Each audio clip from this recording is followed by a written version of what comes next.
Hi, this is Nige Rockett from Onslaught, and you're listening to Metal Wani.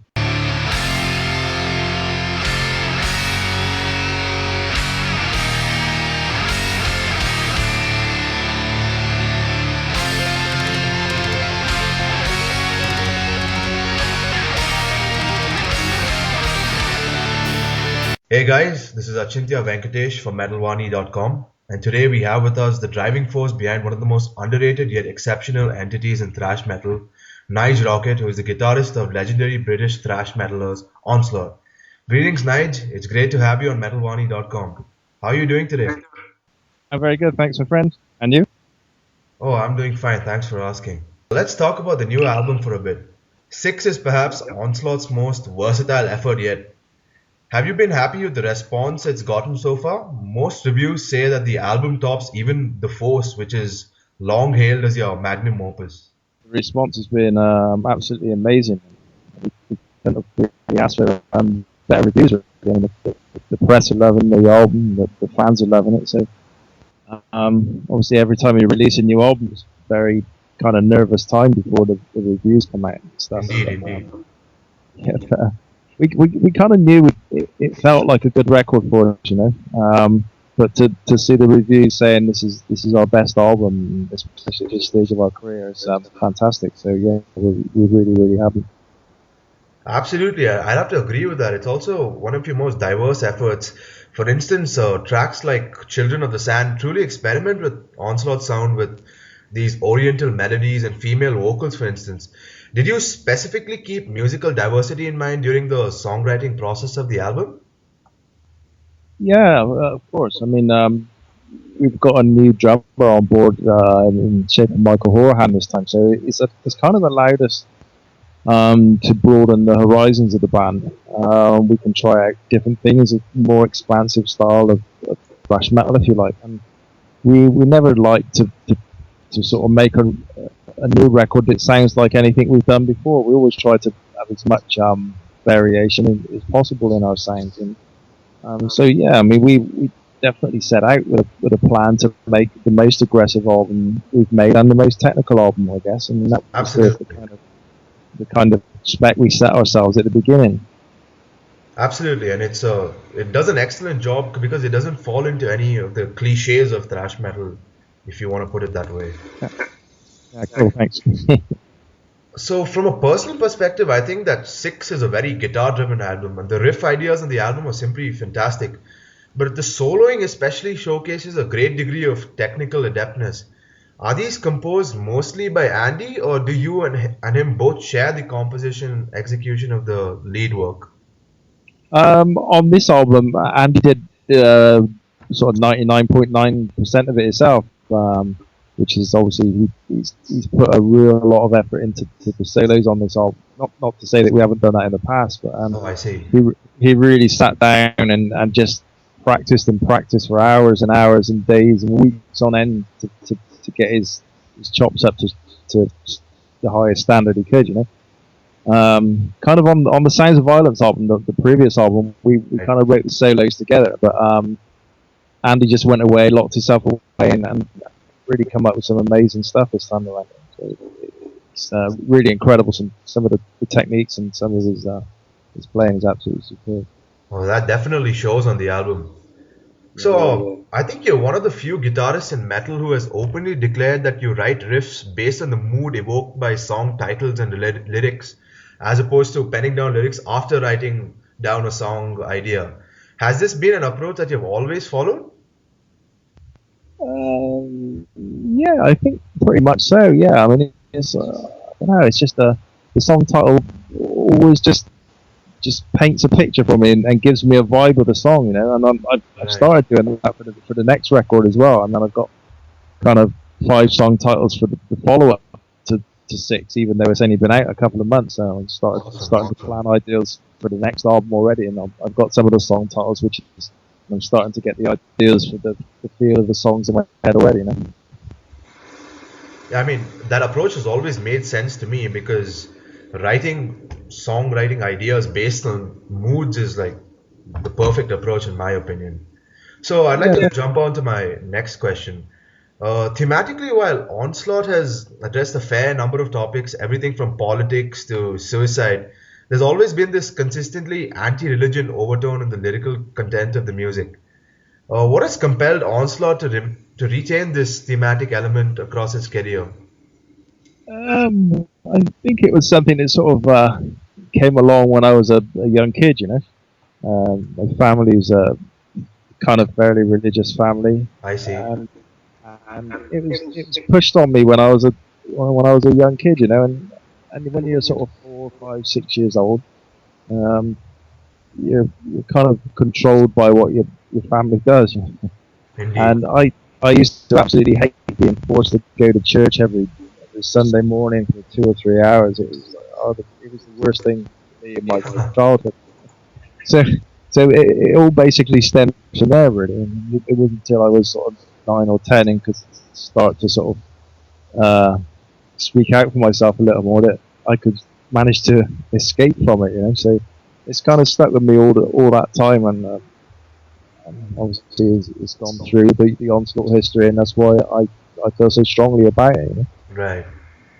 I mean, that definitely shows. But so, while these anti-religion overtones in the lyrical content harken back to perhaps your upbringing, what about songs like Chaos King and Code Black, which address politics, or even a song like Suicidology, which addresses suicide? I mean, where are these feelings and emotions coming from, and how do you channel this inspiration into your songs and lyrics? Well, unfortunately, or sadly, I should say, I've known 2 or 3 people who have actually committed suicide within recent years. And it's something you could never see coming. The guys have always seemed very very happy and very sort of outgoing, and like I say, you never see it coming, and it comes as a total shock. And then you find yourself trying to get inside their head to why they've done it. And the Right. Suicidology song it's kind of based on that kind of angle of things. Just trying to get into the head of somebody and what must be going on in there. It must be it's very nobody's ever going to understand that. I don't think So, in it's essence, you're exploring the psychology of these people? yeah, we're trying to. I mean, it's trying to imagine what was going on in their heads. There must be voices in their heads. I don't know. Something's telling them to do this, and I'm just trying to imagine what would be going on in the mind of the person who wants to do something like that. You can't get much more extreme than that, really. It's kind of scary. Okay, Um, coming to the production of the album, the sound is very solid and in your face and is a perfect backbone to the aggression laden compositions of the band. What role did Thomas Johansson, who I believe did the mixing for your album, have in the band's sound? And he made it appear very cohesive and sturdy, I mean, in my opinion. Thanks. Yeah, I mean, when we hooked up with with Thomas to mix the album, I discussed it at great length with how the band felt the album should sound, and he was very much on the kind of same wavelengths when he heard the rough demos for the songs as well. Right. And because the music was a little more intricate and more intense than we had done in the past, we had to go for a kind of a little bit of a cleaner guitar sound, but it was also, I think, adding in a little more mid-range, what we've not done in the past, kind of give it a little bit more mid-range aggression, Right. a bit more grunt in the middle. And he's such a master at sorting, getting the frequency spot on of each thing. So it's still very heavy and still very powerful, but everything's so clear. And Absolutely. I mean, the instruments are right in your face. You can hear them all very clearly. The mix is almost perfect, I'd say. yeah. I mean, that was the thing. And what I'd asked him is just to get this as aggressive as possible, but as clean as you possibly can. Whilst retaining the heaviness.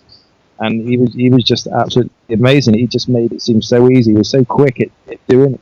The mixes were really fast. It was Absolutely. So, your new drummer, Michael, has primarily played in death metal projects in the past, and he was also a member of Extreme Noise Terror for 3 years. What was the process of him adapting to a more thrash metal structure and approach like? Well, I mean, Mike's an amazing drummer anyway. I mean, he can play many styles of music from funky stuff right through to death metal. He's very versatile. Um, Oh yeah, I can see that. yeah, I mean, he's obviously brought up a lot more aggression into the Onslaught drumming, and a lot more technicality. And again, as I said earlier, it's allowed us to do a lot more musically, because whatever we play guitar-wise, you come up with something equally as good or equally as crazy on the drums. So, I mean, the thing was it's just incredible to watch. I mean, and I just can't wait to get working on the next album. He's going to have a lot more input on this album than he did on the last one. So it's going to take it to another level of extreme, I think. But we tried to sort of rein him in a little bit on the blast beats because he was trying to put loads of blast beats in, which is I think we let him sneak a few in, but we didn't want too much of that. It's nice to have a little bit of influence of the older death metal stuff. Yeah, that's Not too probably much. because of his extreme metal background, I guess. I mean, with grindcore and death metal. Yeah, I mean it's good. I mean what he was bringing in, there's some apps, like I said, some amazing stuff in it, and it's really took it to another dimension for us. So I mean it's great having all these different influences coming in, and it helps give us another different kind of feel on the album. Right. So, how did the new members of the band, like Jeff, Andy, and Michael, contribute to the songwriting process of the album? Would it be wrong to say that you're the primary songwriter in the band? Well, I've always been the kind of primary songwriter, but since Andy joined the band in sort of late 2007, he's come in as basically we write all the music together in our own studio. So it's a good 50-50 split between myself and Andy on the musical side of it. I see. And obviously Mike's come in and put his slant on the drumming, which is helped when we once Mike put some ideas and we changed some of the guitar parts around. So he had a great deal of input into the way that the tracks turned out in the final mixes and the final sound. Lyrically, I mean, I've always wrote all the lyrics for the band from right through to the early days on the early demos, right? And then, Oh, right. I was meaning to ask you about that. yeah, I mean, it's something I've always done, and Si's happy with it that way. He doesn't feel himself as a strong lyricist. All right.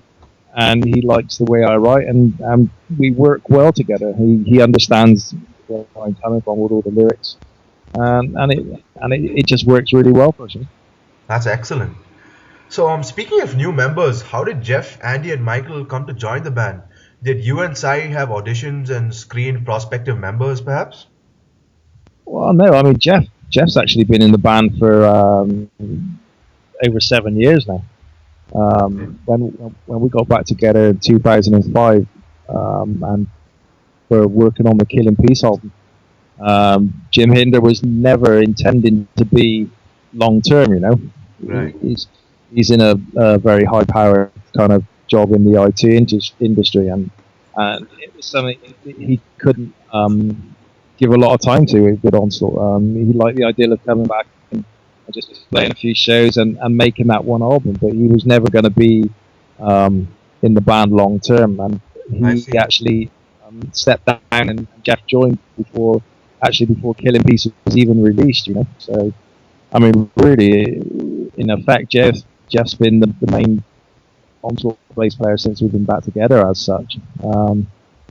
And Andy's now been in the band for nearly 6, going on 7 years as well. So I mean, they're both probably the longest serving, some of the longest serving members we've had. So I mean, would you say this lineup is stable now, or? You could never say that. It's very bizarre in the how bands operate in this era. You look at every day you will see news on all the metal sites that such and such can't tour, so somebody else is standing in, or somebody else is quit a band. I mean, it just seems the way bands operate these days. I think it's because of the kind of financial restrictions on what bands earn nowadays because of all the downloading situations, Indeed. and bands don't earn a great deal from the CD sales and that anymore. So everybody has to have alternative employment, and sometimes people can't make schedules meet with their other work and bands tour. So I think it's just Absolutely. part and parcel that there are going to be changes, and as much as I'd like to say, yeah, this is going to be the lineup forever, you never can say never. Indeed, there is a rather unpredictable element. I mean, all over metal, I guess. Yeah, yeah. I mean, you see it. I mean, you look at Testament, Slayer now. Oh yeah. Everybody seems to have to deal with these issues, So until it comes along, we have to confront it and move along, So, but, I mean, as far as I'm concerned, the lineup we got at the moment is it's the best lineup this band's ever had, and the longer we can keep it together, the better. I mean, that's really nice to hear. So let's talk about Onslaught's prolific past for a bit. The band initially started with a very hardcore punk and actually Venom influenced sound, sometimes even with those D-beat styles pioneered by, say, Discharge and GBH. What prompted the stylistic shift from this grimy speed metal and punk influenced style to a more thrash metal sound in albums like The Force? Well, when the band started out, we basically started out as a hardcore punk band. We really couldn't play our instruments. Right. Me and a guy called Paul Hill, who actually formed the band, first off, we were school friends, and we used to go around all over the country, watching bands like Discharge, GBH, The Exploited, etc., etc. And we were doing this for a few years, going everywhere, and Right. it came to the point is we love doing that so much. We say, well, why aren't we out there on stage playing music for ourselves if we love this so much? So that's what we did. We kind of bought some cheap basic instruments and tried our best to learn how to play. I think I took a couple of guitar lessons from a guy called Dave Bateman, who was in a British punk band called Vice Squad. Oh wow. Um, Awesome. he lived around the corner from where I live, so I knew him because I was a fan of the band, and I got talking to him one day. He said, "Well, just pop Right. round and I'll give you a couple of lessons," and that was it.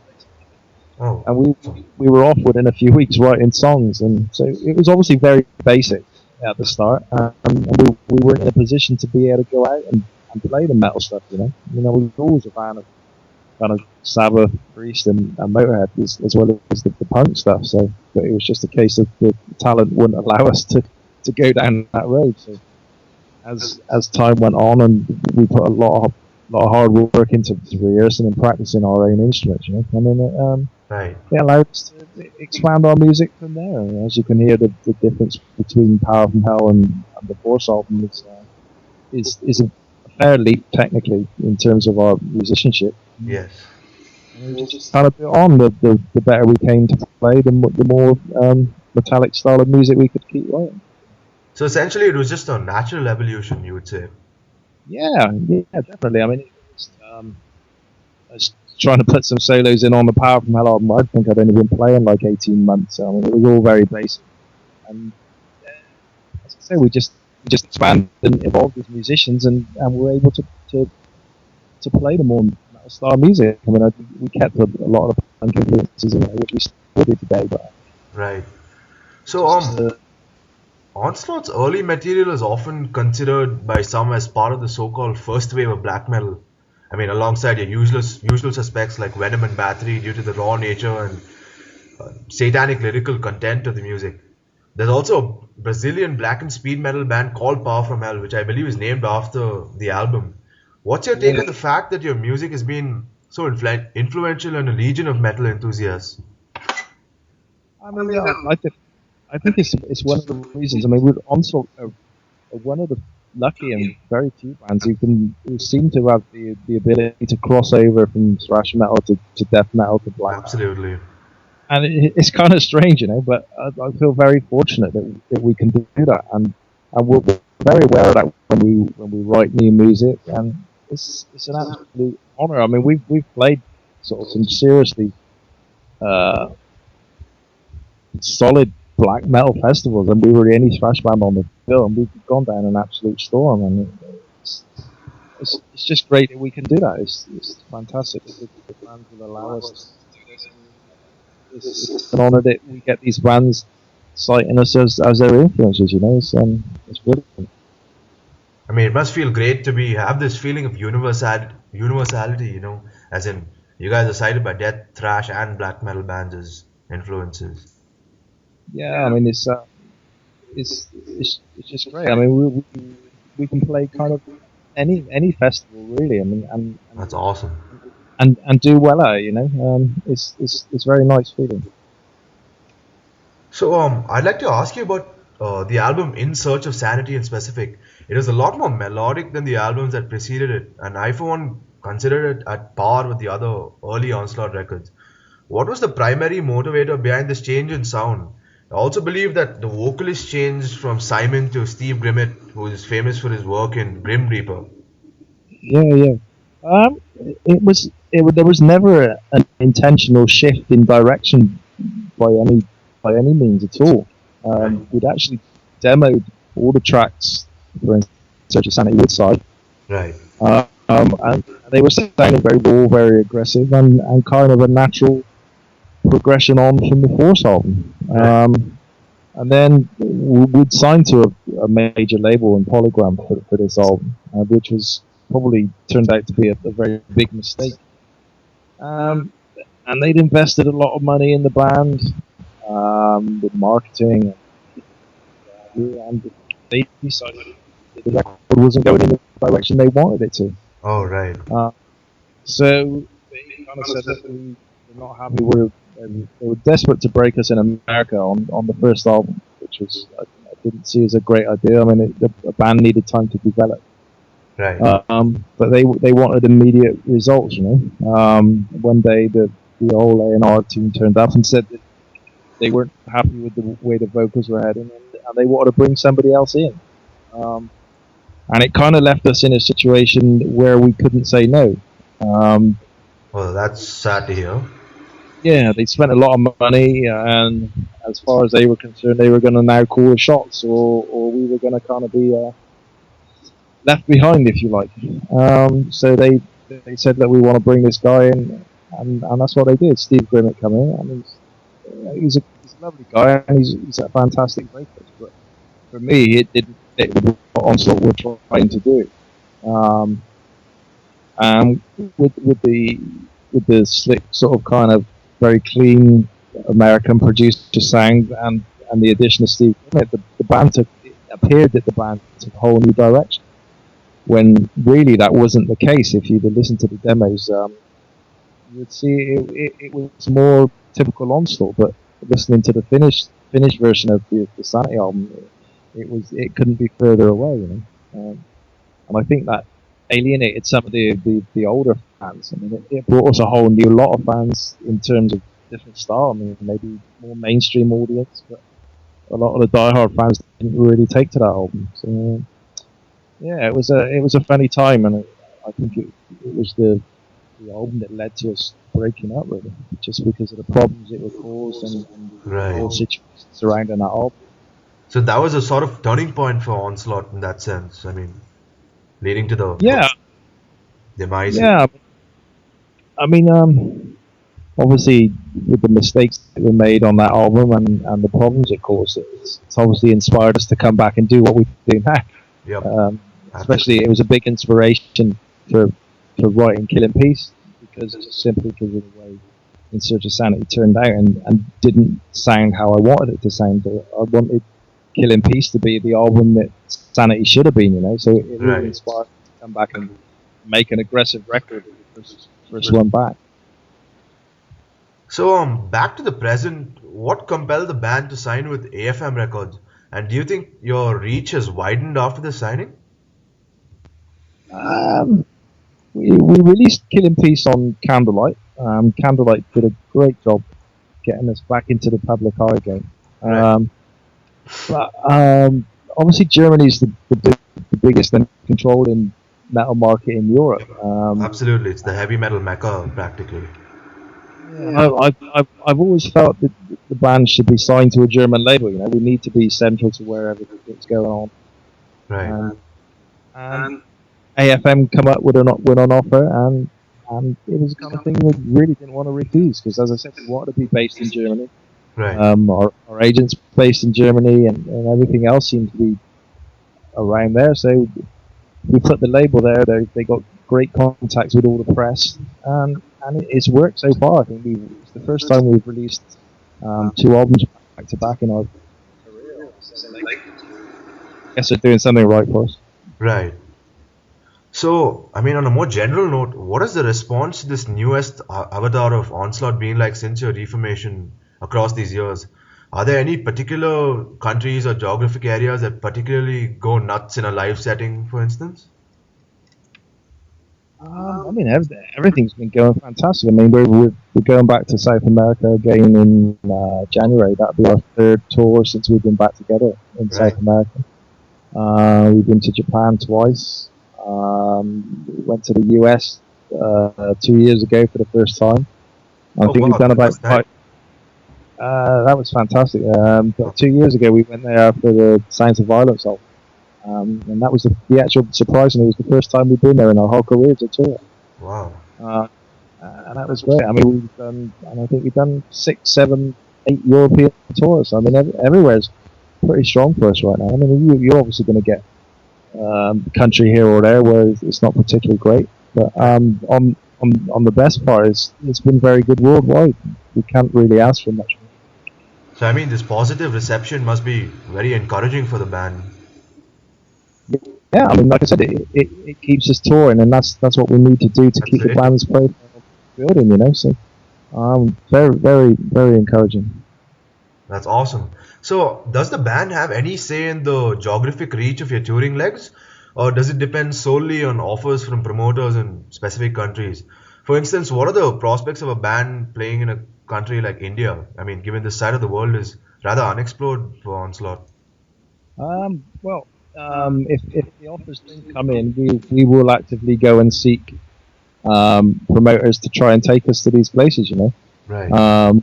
India's very high on our list of places to come and play. You know, and I am talking with one of the promoters over there, and hopefully we're going to get there someday. I mean, Wow, I keep awesome. on, I keep on and asking, and one day it's going to happen. I'm sure. Wow, that's insane. I mean, that'd be awesome if you guys came down here. So, Yeah, I know. I'd really love to come. that's awesome. So I've left the most cliched question for last. What does the future hold for Onslaught? Are you guys concentrating more on touring and promotion of Six, or is there newer material in the works already? I mean, you've got to look at both really and try and do both at the same time. I mean, it's very difficult, as I said. In this day and age, bands have to hold down kind of two different forms of employment, you know, just to survive. So we obviously got to tour this album to the maximum to make the promotion as strong as possible, but we Yeah, also need to think of the follow up album, so there's not too big a time gap in between. And the label are always on. They like the albums to keep ticking over maybe 2.5 years. So, right. I mean, we've really got to be working hard on all aspects really. And like I said, I've got 5 song titles for the next album, and I'm starting to work on it now. So, yeah, I mean, it's just constant. I mean, this past year has been probably the busiest year for the band ever in terms of writing, recording, and touring. You know, it's been really non-stop, which we can't complain, I guess. I mean, that's excellent to hear, Nige. So that's all from my side, Nige. Thank you for taking the time to do this interview. It's been an absolute honor to interview a thrash metal legend like yourself.